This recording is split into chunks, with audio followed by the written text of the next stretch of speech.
we're nearly there. Price is agreed. Povetkin is agreed. And we hope that by the end of this week, we'll be announcing Povetkin versus Price at the Principality Stadium for the WBA Intercontinental title and the #1 position with the WBA for Anthony Joshua. This is a massive opportunity for David Price. Don't blink in that one.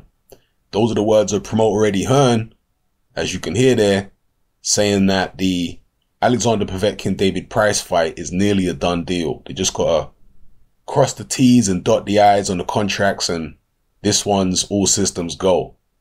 There is a morbid fascination with David Price and his career at this point in time by people like myself, being honest, and many other people out there.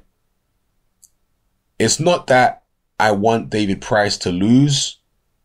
It's just that the drama associated with his fights is addictive. Because David Price is not a guy who just goes out there and gets blasted out normally. He's a guy who normally, when he loses, manages to snatch defeat from the jaws of victory.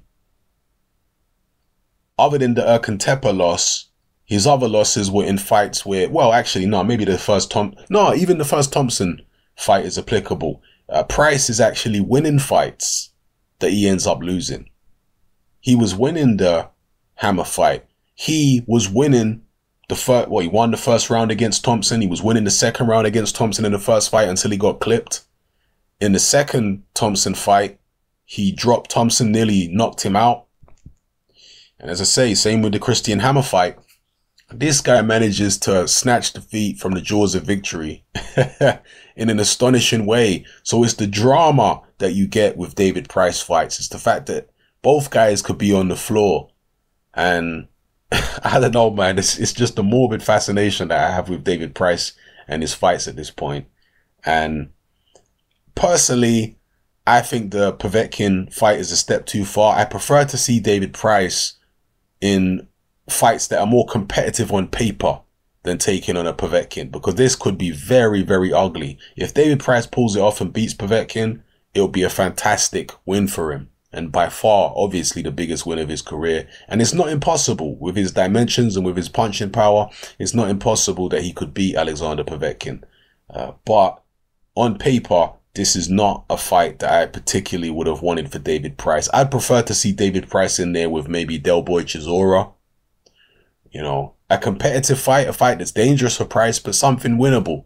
You know, something that seems more winnable on paper. Again, I'm not saying the Povetkin fight is not winnable, but there's levels to what is winnable, you know? And I just prefer to see him in something more on paper winnable than this. But as I say, if he pulls it off, it's going to be fantastic for David Price.